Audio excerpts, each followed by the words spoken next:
আমাদের দাবি মানতে হবে, মানতে হবে।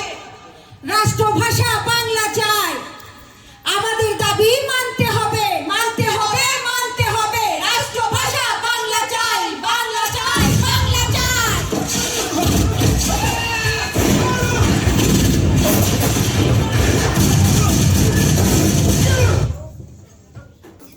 কুমড়ো ফুলে ফুলে নুয়ে পড়েছে লতাটা, সজনে ডাঁটায় ভরে গেছে গাছটা।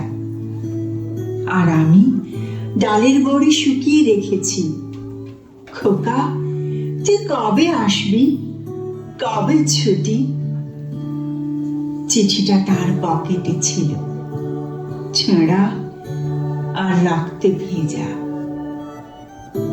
মাগো, ওরা বলে সবার কথা কেড়ে নেবে, তোমার কোলে শুয়ে গল্প শুনতে দেবে না। বলো মা, তাই কি হয়? তাই তো আমার দেরি হচ্ছে। তোমার জন্য কথারে ঝুড়ি নিয়ে তবেই না বাড়ি ফিরব।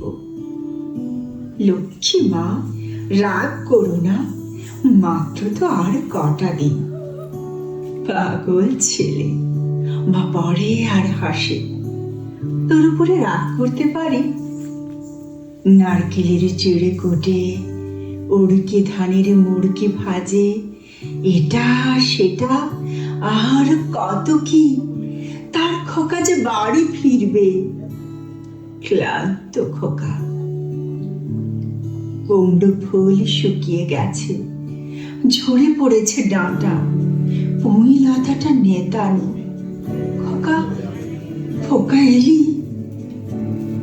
ঝাপসা চোখে মাথা গায়ে উঠানি উঠানি। যেখানে খোকার সব শকুনিরা ব্যবচ্ছেদ করে। এখন মার চোখে চৈত্রের রোদ পুড়িয়ে দেয় শকুনিদের। তারপর দাওয়ায় বসে মা আবার ধান ফানে, বিন্নি ধানের খই ভাজে। খোকা তার কখন আসে, কখন আসে। এখন মার চোখে শিশির ভোর, স্নেহের রোদে ফিটে ভরেছে।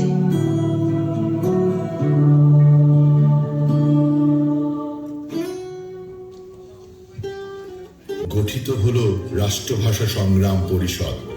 শুরু হলো আন্দোলন। 1952 সনের 27 জানুয়ারি ঢাকায় এক জনসভায় তৎকালীন প্রধানমন্ত্রী খাজা নাজিমুদ্দিন আবারও ঘোষণা করলেন, Urdu shall be the only state language of Pakistan. এই ঘোষণার পর আন্দোলন আরো তীব্র হয়ে উঠল। 21 ফেব্রুয়ারি 1952 সরকার 144 ধারা জারি করলো, কিন্তু ছাত্ররা সিদ্ধান্ত নিলেন 144 ধারা ভাঙব, বাংলাকে রাষ্ট্রভাষা করব। ঢাকা মেডিকেল কলেজের সামনে পুলিশের গুলিতে শহীদ হলেন আব্দুল জব্বার, আব্দুল সালাম, রফিক উদ্দিন আহমেদ, আবুল বারকাত এবং আরো নাম না জানা অনেকেই। রক্তে রাঙানো হলো রাজপথ, কিন্তু সেই রক্ত বৃথা যায়নি। 1956 সালে বাংলা স্বীকৃতি পেল রাষ্ট্রভাষা হিসেবে। আর 1999 সনে ইউনেস্কো ঘোষণা করল 21 ফেব্রুয়ারি আন্তর্জাতিক মাতৃভাষা দিবস।